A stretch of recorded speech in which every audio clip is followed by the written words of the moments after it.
You're listening to This Week in Cardiology from theheart.org, Medscape Cardiology. This podcast is intended for healthcare professionals only. Any views expressed are the presenter's own and do not necessarily reflect the views of WebMD or Medscape.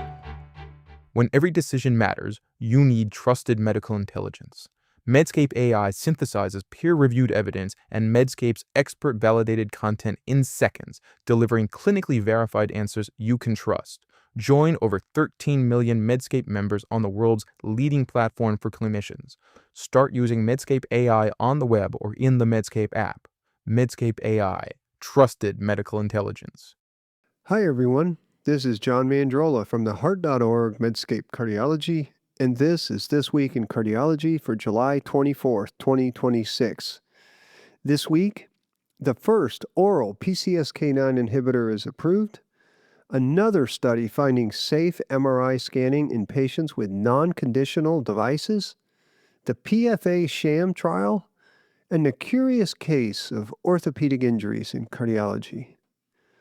The first story is Enlicitide is approved. FDA has approved this first oral PCSK9 inhibitor, Enlicitide, for hypercholesterolemia.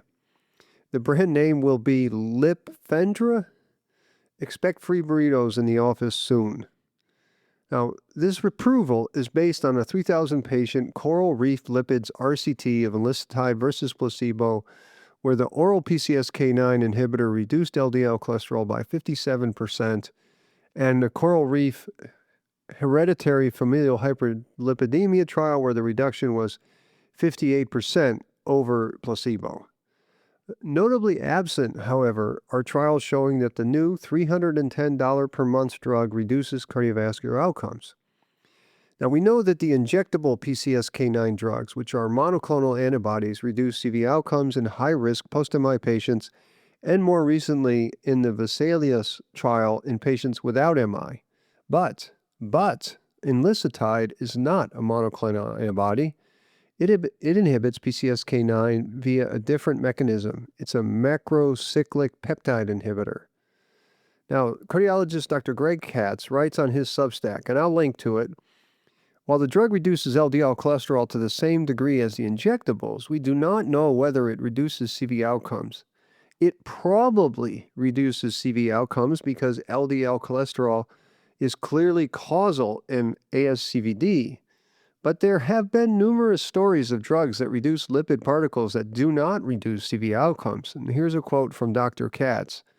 Quote, in 2006, Pfizer had a lipid drug called torcetrapib, a drug from a class of medications called CETP inhibitors that raised HDL and lowered LDL incredibly well.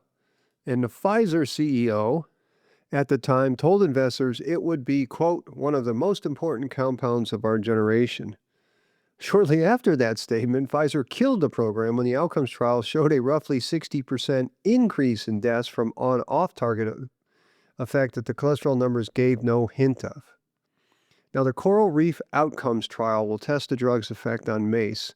It's currently completed enrollment of nearly 15,000 patients, and the study completion date is 2029.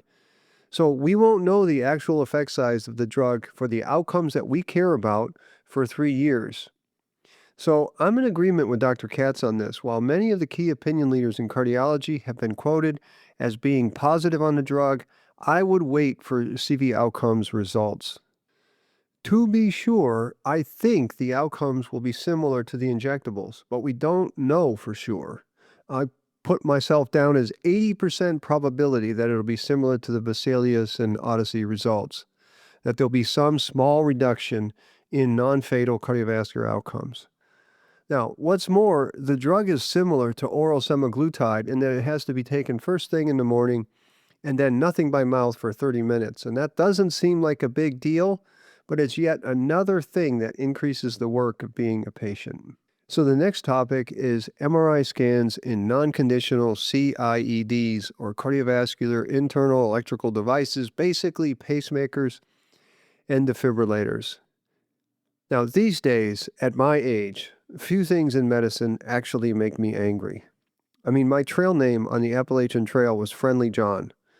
But one thing that consistently does make me angry, sometimes mad enough to almost ruin my day, is when a patient with a device cannot get an MRI because of sclerotic institutional policies. It just drives me bananas.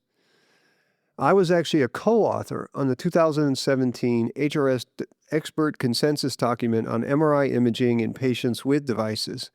My section that I was responsible was for scanning of non-conditional devices, and while there are no RCTs in this space, there are numerous observational and descriptional studies that all show that it was safe to scan these patients as long as there was an institutional protocol. That paper was published in 2017 in Heart Rhythm, and there's still, to this day, 9 years later, great variability in the availability of MRI scans in patients with cardiac devices. At some institutions, I'm told that they just scan everyone. At others, if you're not labeled conditional, there is no scan. Now, while MRIs are surely overused, I have no doubt, there are clearly cases where imaging with MRI makes a huge difference in patient care. So, a report in the journal Heart Rhythm 02 caught my eye. This was a small single-center report of only 28, mostly congenital heart patients with devices who had had an MRI. The main method around the problem with scanning these patients was to have a pediatric EP nurse practitioner basically be the champion for the MRI scan. And the nurse practitioners were all certified in EP, and they did a lot. They determined the MRI compatibility and risk. They determined programming for the scan and provided patient rhythm monitoring for the non-conditional devices. They then provided pre- and post-MRI evaluation and programming of the conditional devices, and full interrogation was completed prior to and immediately after the MRI. And with this program at the University of Michigan, here's a summary of the results. Epicardial pacemakers were seen in 53% of these patients, transvenous pacemakers or ICD in 40%, and a sub-Q ICD in 2 patients. 7 patients, 25%, had abandoned leads. 18 devices were MRI non-conditional. That's 65%. So 2/3 of these patients were non-conditional. And remember, a quarter had abandoned leads. Get this, no patient had clinically significant change in lead parameters concerning arrhythmia or patient-reported symptoms during the MRI scan.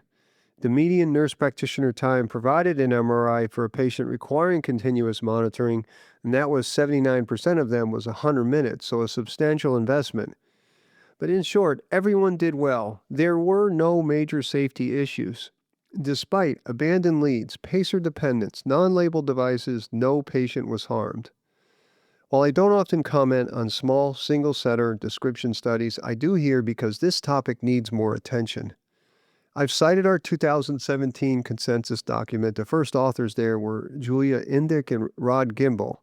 But I'll also point you to a systematic review and meta-analysis in the European Heart Journal, published more recently, where the authors included 35 cohort studies of 5,625 device patients with non-conditional devices who had 7,100 MRI scans. And pause there. More than 5,000 patients with non-conditional devices had MRIs. That alone is an important fact. Yes, fact. And the results of this paper? No deaths, 0. The rate of adverse events were small. Electrical reset, 1.4%. Symptom of heating or torque, 0.7%. Inappropriate pacing, 0.37%. And generator failure, 0.14%. Significant increases in lead pacing threshold were seen in up to 1.1%, while PNR wave sensing reduction of greater than 50% were seen in 1.5 and 0.4 respectively. Changes in pacing lead impedance of greater than 50 ohms or a high voltage lead impedance of greater than 3 ohms were noted in 4.8 and 22.4% respectively, while decreases in battery voltage of greater than 0.02 volts was seen in 2.2%. No patient had ICD shocks. So, taken together, this meta-analysis affirms the safety of MRI imaging in non-conditional devices with a very low incidence of adverse events and non-significant changes in lead parameters. Of note, the evidence for MRI safety in patients with non-conditional devices was derived primarily from scanners of less than 1.5 Tesla. Notably, all the included studies in this meta-analysis, and this is an important point, disclosed strict programming and monitoring protocols during the MRI scanning procedure. In general, devices were programmed into asynchronous pacing, particularly in studies enrolling pacer-dependent patients or monitor only for non-pacer-dependent patients. Second, tachyarrhythmia therapies, including all anti-tachycardia pacing and shocks, were turned off during the MRI scans, and MRI procedures were supervised by either cardiologists or cardiac nurses who were trained in ACLS with experience in device programming. And patient monitoring included a minimum of an ECG and pulse oximetry. In other words, we're not talking about willy-nilly scanning at the outpatient MRI scanner in the suburbs. MRI scans can be safely done in nearly anyone with a device, but the caveat is that there has to be a required protocol of smart programming and surveillance, and in this Michigan study, 100 minutes of nurse practitioner time. To me, an MRI scan in a non-conditional patient should be considered like any medical procedure. There are benefits and harms. The job of clinicians is to assess this calculus and what is best for the patient. And by saying clinicians, I include radiologists who, as doctors, yes, radiologists are doctors, must consider the patient's clinical scenario as much as the ordering clinician. The paper I described from Michigan used trained EP nurse practitioners. I know that some academic centers use cardiac fellows, but whatever the mechanism is for monitoring and programming, in 2026, where you can take a driverless car in some cities, we should be able to scan patients with non-conditional devices when the benefit-harm balance is favorable. That this is a problem in many places boggles my mind and actually has the ability to make me angry. I just don't know how to change it, but it needs to change. This perhaps is a role for our professional societies. All right, third topic is one that I missed, and this is the PFA-SHAM trial. Circulation published the PFA-SHAM trial back in May, 2 months ago. Somehow I missed it, and we should discuss it today in some detail. PFA-SHAM was a dual center in the Czech Republic, sham control, single-blind, patients were single-blinded, in 60 patients comparing PFA AFib ablation against a sham procedure in patients with highly symptomatic AF. All patients had loop recorders. The 6-month co-primary outcomes were A, time to first recurrence of atrial tachyarrhythmia, and B, changes from baseline in the AFib effect on quality of life score. The trial procedures were that all 60 patients had an EP study to exclude an accessory pathway or some other SVT. One group got a PFA and the other group got deep sedation for about the same time as it took to do PFA, and then had figure of 8 stitches in the femoral vein access. Most patients in this trial had PAF, paroxysmal AF. Only 23% had persistent AFib, and cardioversion during the EP study was done in only 15%. And this is an important detail because in the British sham PVI trial, which was published 2 years ago, 79% of those patients had persistent AFib, and cardioversion was done in almost all of them. Since both trials were short in follow-up, you can imagine that a cardioversion may hold for a short time, and that would reduce the benefits of ablation. In PFA-SHAM, cardioversion was being done in so few patients, it means the control arm, I think, was a lot stricter. Now, the key results in PFA-SHAM were markedly positive. Freedom from arrhythmia, 93% of patients in PFA versus 17% in sham, and you don't need statistics for that. The AFib questionnaire improved by 44 points versus 11 points, and that 32.6% between group difference also doesn't need statistics. It's obviously positive.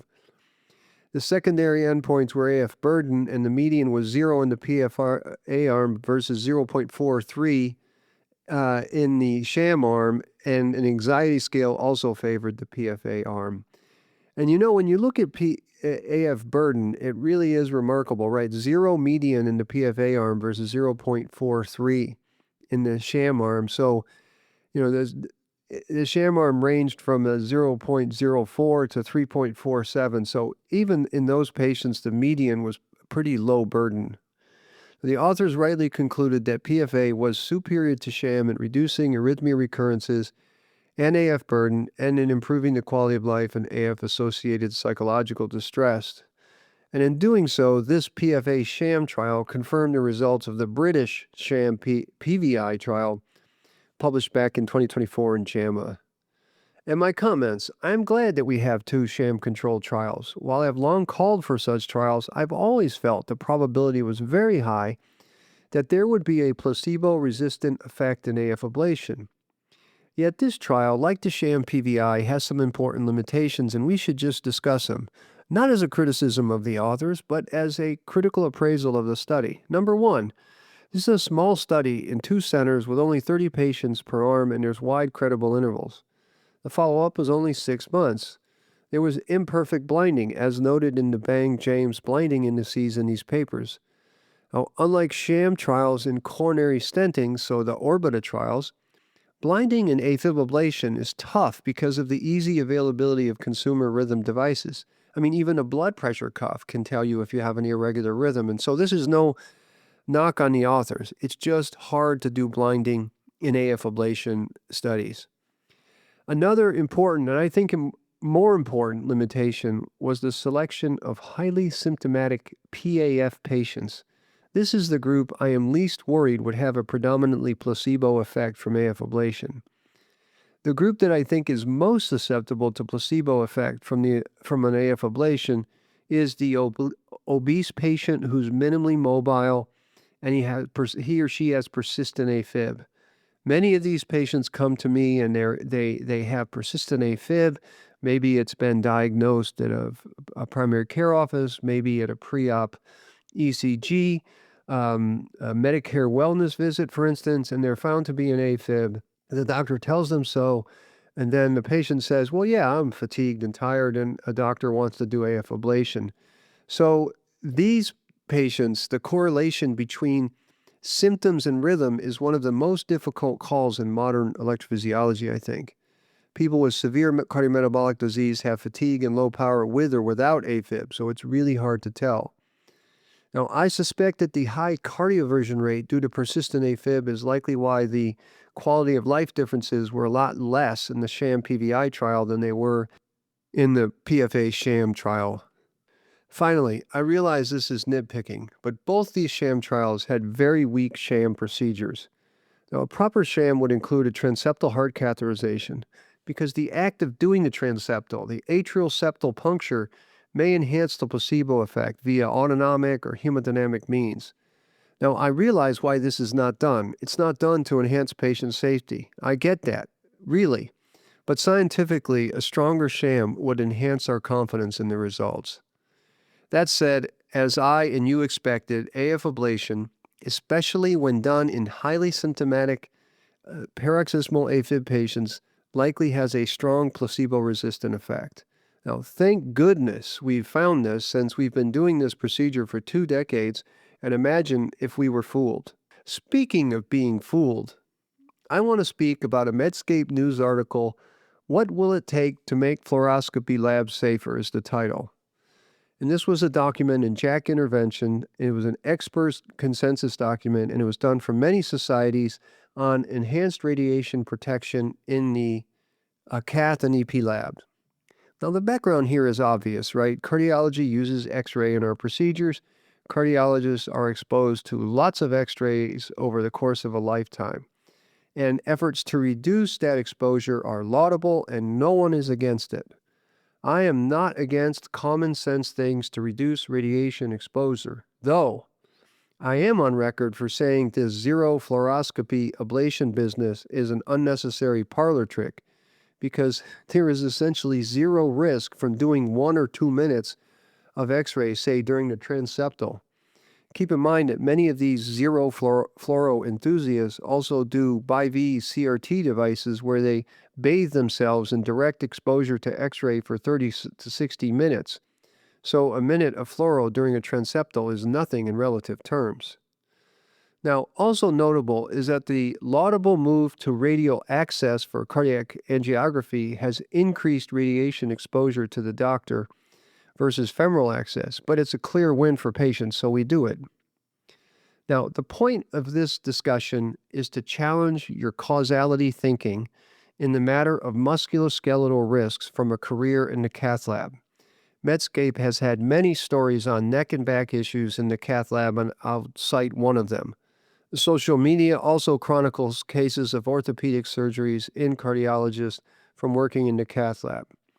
Now, here is a statement from the document, and it is taken as level A evidence, as if the sky is blue and the following is true. Quote, "The added weight of protective aprons, typically 5 to 15 pounds, worn for prolonged periods is associated with cervical and lumbar spine disease, as well as hip, knee, and ankle joint pathologies." And in the paper, they even give you a reference 21. This looks like a fact, but the reference goes to a 2014 survey of doctors, not an RCT, not an observational comparison study, a survey. Now, the document also cites a 1997 paper in the American Journal of Cardiology that found that, get this, 45% of cardiologists self-reported neck and back injuries versus 23% of orthopedic surgeons and 20% of rheumatologists. Now, these sorts of studies have led to the belief that being a cardiologist who does procedures is hazardous to your orthopedic health, and I don't believe it. I don't believe it one bit. Even though I have had 2-level fusion in my neck, I challenge you all to look at the actual data and apply critical appraisal to it as an exercise in thinking. I have done some research this week, and I went through PubMed, and I used some LLMs and Google search engines, and all I can find are tiny survey studies and one case control study from Mayo Clinic published in JACC in 2015. But this paper was really just a survey study and found that employees that were involved with procedures reported, quote, work-related pain more often than a control group who does not do procedures. The numbers, 54.7% versus 44.7%, as if that's any kind of data. This paper also noted that non-MDs, like nurses, had the highest reports of musculoskeletal pain. JAMA Surgery also has a systematic review of studies, but the systematic review of studies included just more surveys. And so while there are individual reports of Dr. So-and-so having neck and back problems amongst cardiologists, like me, for instance, there is literally zero empirical evidence that cardiologists are any more at risk than age-matched controls who are lawyers, engineers, accountants, or firefighters, or factory workers. Now, we think cardiologists are more at risk because we observe single cases. Maybe there's this tall cardiologist who has been doing procedures for 30 years and had to have neck surgery. But this is how we are fooled. You cannot make causal claims from single cases. Take my case of neck fusion. I've raced bikes competitively for 30 years, rode in mountain bikes. Was my cervical disease related to that or the cath lab? I've seen oodles of patients with AFib, just like you have, for pre-op clearance, who were neither cyclists nor cardiologists, and they were having pre-op clearance for neck and back disease. They weren't having any of these risk factors. How does the incidence of neck and back injuries in cardiologists compare to general public? I could find no study looking at that. Maybe, if cardiologists are generally healthier due to our wealth, it is possible that being a cardiologist is actually protective. Now, look, I have seen some cardiologists on Twitter accuse me of being an idiot about this and B, just being contrarian for the sake of attention. And both those things may be true. But my purpose in proposing this topic and challenging you has little to do with the danger of cardiology as a career and more an exercise in systematic, neutral Martian, empirical thinking. If this podcast is about anything, it is about strong, not soft thinking. Now, when you cite a colleague or yourself with neck injuries and then you make a causal leap, you have no idea if it was from cardiology or other lifestyle factors or the most common cause of most disease, bad luck. So yes, reduce radiation exposure. Yes, take measures to keep your back and neck healthy, mostly through strength and flexibility exercises, but please don't make causal leaps in the total absence of empirical evidence. And so that's it for this week in cardiology. As always, I'm grateful that you listened. Thank you. And remember, if you like this podcast, please take the time to give us a rating, write us a review. These things help others find us. And if you disagree with anything I've said, please write me a note. We can do listener feedback. Until next week, this is John Mandrola from the Heart.org Medscape Cardiology. You're listening to This Week in Cardiology from the Heart.org Medscape Cardiology. This podcast is intended for healthcare professionals only. Any views expressed are the presenter's own and do not necessarily reflect the views of WebMD or Medscape.